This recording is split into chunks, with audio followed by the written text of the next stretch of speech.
તો અમદાવાદથી ભાવનગર જતી 21 સીટર બસ પલટી ગઈ। ડ્રાઈવરે સ્ટીયરિંગ પરથી કાબુ ગુમાવતા આ ગમખ્વાર અકસ્માતની ઘટના બની છે। પ્રાથમિક માહિતી મુજબ બસમાં આશરે 25 મુસાફરો સવાર હતા। એક જ પરિવારના આશરે 25 લોકો શ્રીમંત પ્રસંગે જતા હતા। ઘટનાની જાણ થતા 6 જેટલી 108 પહોંચી ગઈ। ઈજાગ્રસ્તોને ધોળકા સરકારી હોસ્પિટલમાં ખસેડવામાં આવ્યા। આ ગમખ્વાર અકસ્માતમાં એક મહિલાનું કરુણ મોત નીપજ્યું છે। ધોળકા ડીવાયએસપી અને કોટ પોલીસ ઘટના સ્થળે પહોંચી ગઈ છે।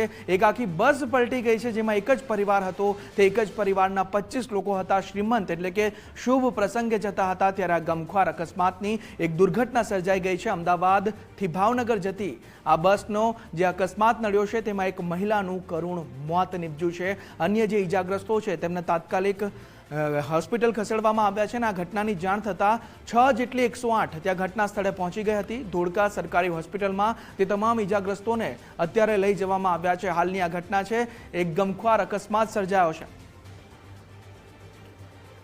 સંવાદદાતા રુદ્રાક્ષ અમારી સાથે ફોન લાઈન પર જોડાયા છે। રુદ્રાક્ષ, આ એક પરિવારનો આ ગમખ્વાર અકસ્માત, 25 મુસાફરો, એકનું મોત થઈ ગયું છે, વધુ વિગતો શું છે રુદ્રાક્ષ? જી નવીન, આજે સાંજે અમદાવાદ ભાવનગર કરિયાણા નજીક જે ગામ આવેલું છે ત્યાં મિની ટ્રાવેલ્સનો અકસ્માત સર્જાયો હતો। લક્ઝરી બસના ચાલકે સ્ટીયરિંગ પર કાબુ ગુમાવતા અકસ્માત સર્જાયો હતો।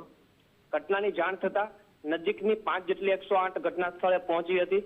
પ્રાથમિક માહિતી મુજબ બસમાં આશરે 25 મુસાફરો સવાર હતા, જેમાં એક મહિલા મુસાફરનું મૃત્યુ થયું હતું। બાકી તમામ જે ઈજાગ્રસ્ત છે એમને તાત્કાલિક સારવાર અર્થે ધોળકા CHC ખાતે ખસેડવામાં આવ્યા હતા। ત્યારબાદ અકસ્માતની જાણ થતા સ્થાનિક પોલીસ તેમજ ઇમરજન્સી સેવાઓ બચાવ કામગીરી હાથ ધરવામાં આવી હતી। નવીન જી, સમગ્ર માહિતી બદલ આભાર રુદ્રાક્ષ। ત્યારે આ બસ પલટી જતા અનેક મુસાફરો ઈજાગ્રસ્ત થઈ ગયા છે। એક મોટી ગમખ્વાર અકસ્માતની ઘટના કહી શકાય।